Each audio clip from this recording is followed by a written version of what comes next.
Yeay, ketemu lagi kita, Sobat Pinus. Kali ini kita akan meneruskan cerita yang kemarin. Jadi dari tempat pembuatan arak, kita sudah melihat cara penyulingan arak yang menggunakan lem sabut dari buah lontar. Nah, ini nih prosesnya. Terus setelah ini, Beli Nyoman Don Rare akan mengajak kita berjalan lagi melewati pemakaman desa. Nah, ini ada cerita menarik nih, tapi nggak usah sekarang ya, lain kali aja. Nah, ini menuju ke area perbukitan, jadi akan naik lagi gitu ya.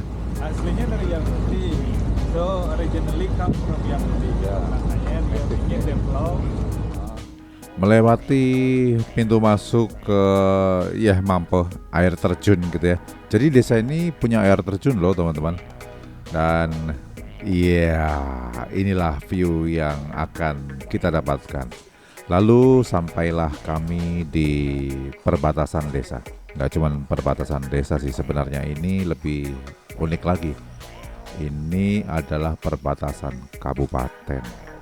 Tuh, ada sign yang bagus banget tuh. Oke, sekarang kami berada di area Yahudi. Ini dusunnya Butiang. Itu ada satu area namanya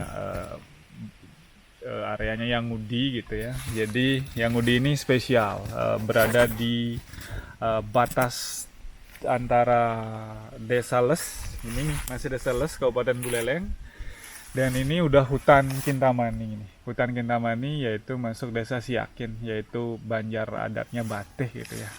Orang di sini menyebut Desa Bateh gitu. Jadi ini adalah jalan utama penghubung antara Kabupaten Buleleng yaitu Desa Les dengan Desa Bateh itu Kecamatan Kintamani, Kabupaten Bangli. Jadi spesial. Dan di sini ada salah satu pura yang mempunyai sejarah yang sangat syarat tentang bagaimana Desa Les itu dulu gitu. Jadi ini adalah salah satu pusat desa sebelum kita mengenal sekarang pusat desa Les yang di bawah gitu.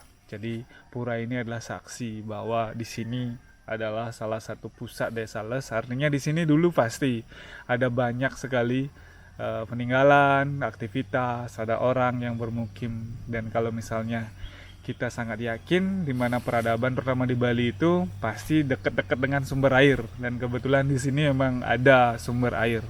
Ada sebuah sumber air yang kita sebut dengan Yehsong. Jadi air itu di dalam goa gitu. Dan dekat dengan pura ini.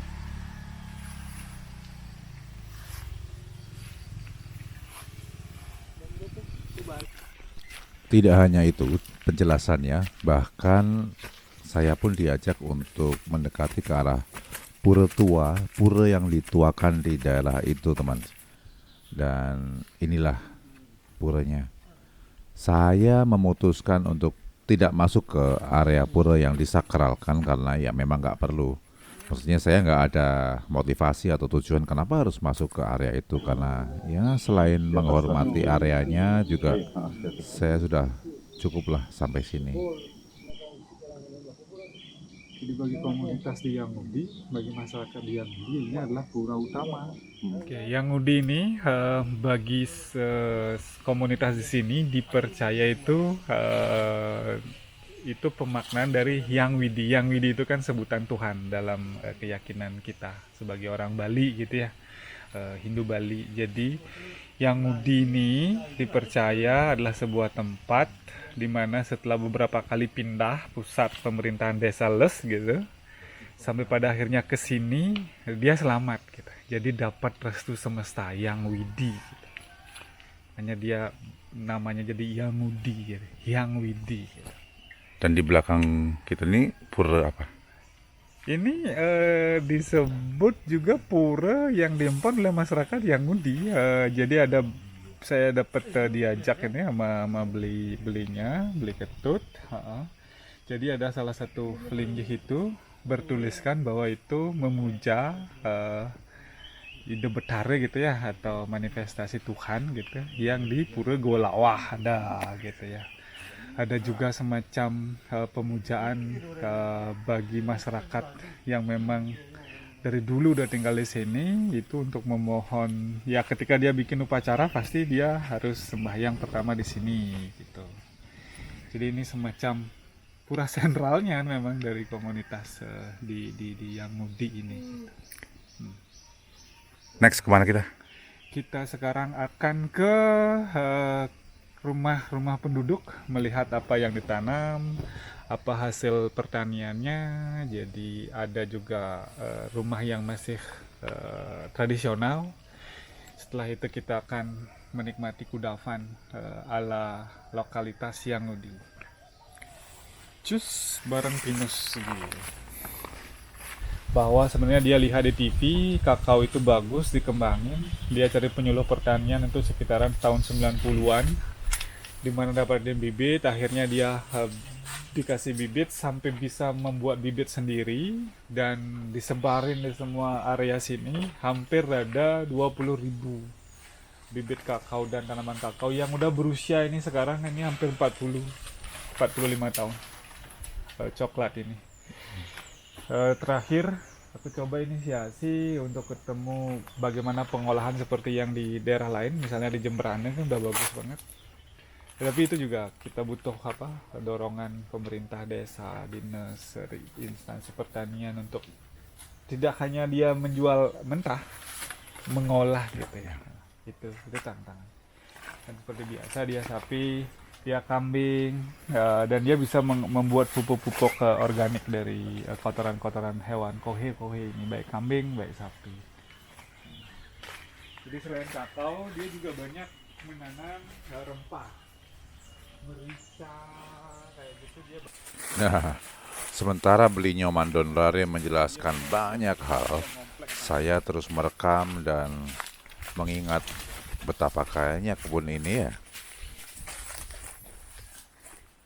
So we have a short track here, looking at the chocolate plants. It's a chocolate aqua garden, and this is family, but it's not Millie family.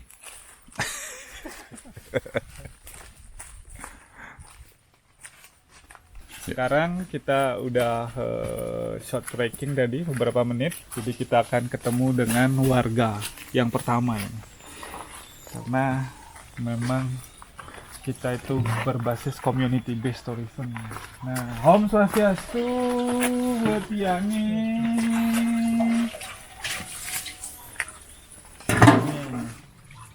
Ini sesepuh yang udah ini maksud apa nih? Coklat. Oh, habis ngumbah coklat, nyuci coklat. Ya, habis Pagi, Pak. wash the chocolate. Yang ini. Cidra. Cider. Oh, nah. Cider. Ini coklat nih.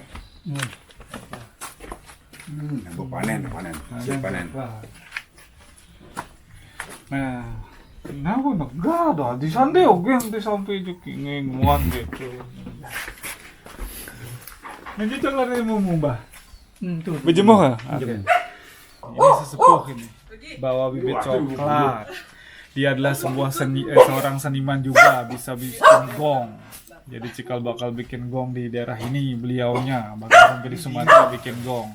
Terus bertani segala jenis pertanian, cengkeh, vanili, coklat, rempah itu kayak merica juga ya gitu. Dan juga sebenarnya beliau dikenal bisa menganyam banyak hal. Salah satunya yang kita temukan tadi di ladang garam, dia bisa bikin kinjung itu. Nah, dan juga bisa bikin keranjang. Nah, salah satu itu hasil karyanya beliau bikin keranjang. Umurnya udah 69.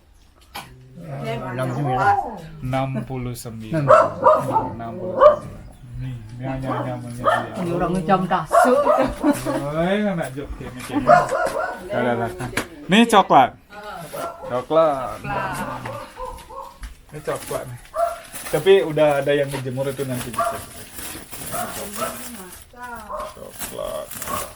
Vanili. Oh, vanili itu Jadi ada cerita dan fakta menarik terkait coklat di Yahudi ini. Jadi kalau meskipun dijual secara setelah kering gini, harganya di pasaran, terutama di Singaraja, ini lebih mahal ketimbang daerah lain ya. Karena ketelatenan petani di sini, kalau coklatnya itu dicuci sampai bersih banget. Jadi dihargain lebih mahal lagi 500, lagi 1000 gitu. Ketimbang daerah lain. 6.000 malah nih. Oh, lagi 6.000 lebih mahal. Lagi 6.000 lebih mahal. Jadi ini coklat. Nah, mungkin sedikit cerita. Ini coklat. Dan kayaknya tuh, jangan pengen coklat sampai oleh penyuluh pertanian. Kayaknya tuh cerita apa ya? Awalnya yang apa ngelah di Hitam Putih, ngenah itu di Papua. Udah ngeringang atau menyemuang atau yang tadi ngelah pengaruh dot mula begitu yang mula tahun 96 kalian nemu kalian ke Sumatera kayak gong gue teke oleh Sumatera marah nanam tuh nanam Awalnya zaman bibit. awalnya Kan penyuluh, Mbak. ini Bapak muliang pitung batang tu, pitung kate. Tujuh kate, 7 batang. Jalan jeru ikan ni kan Ya, tahu di bawah. jeru ikan. Muliang pada mau pitu cak beli ni. Ya. Tu ahli bibit aja. Mm-mm. Tahun 80 puluh ni tu.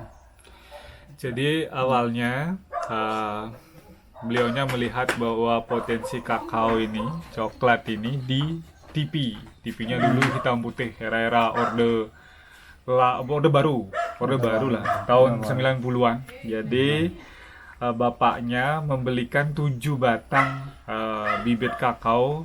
Setelah itu ditanam, beliaunya karena memang ini adalah seniman, bisa bikin gong. Orang Les ada banyak yang transmigrasi ke Sumatera Selatan, itu komunitas Hindu di sana bikin gong. Jadi beliau adalah kreator gong pertama di Yahudi dan di Sumatera sana. Jadi datang dari Sumatera itu pas aksi 98 ya, demo di Jakarta. Ini nih jadi saksi, dia balik di bus semua udah hancur di Jakarta 98 itu. Dan baru membibit kakao. Pada akhirnya semua disebarkan, dikasih semua komunitas ini sampai hari ini udah 40 tahunan umur kakao di sini. Beberapa udah ada peremajaan. Jadi ini sesepuh pertanian. Kalau ngomongin Yahudi, wajib harus mampir dan ketemu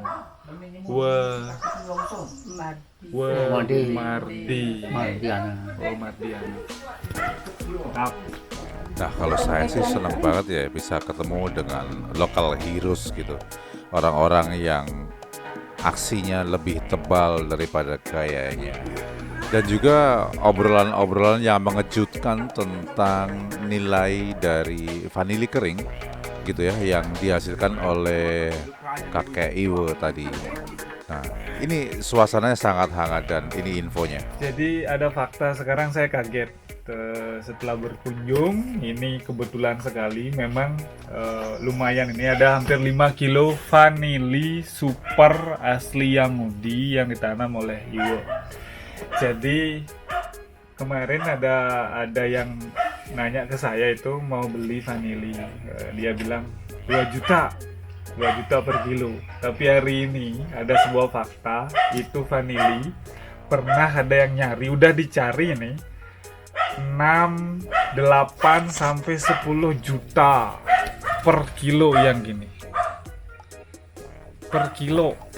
Ini sampai udah ada yang nyari pernah 6 juta per kilo. Bayangin ya. Ini kalau 5 kilo ini 30 juta ini. Dan yang punya santai aja gitu. Santai aja. Jauh saya yang berbeda. Nyaman menek ke yang uji pengkuat lingkungan aja tamu anggur Ya, seperti itulah orang-orang yang tidak banyak terekspos media tapi cukup besar jasanya. Dan obrolan berlanjut, Tapi ceritanya tidak berakhir sampai di sini. Nanti akan berlanjut lagi sobat ya. Jangan jauh-jauh, subscribe dong.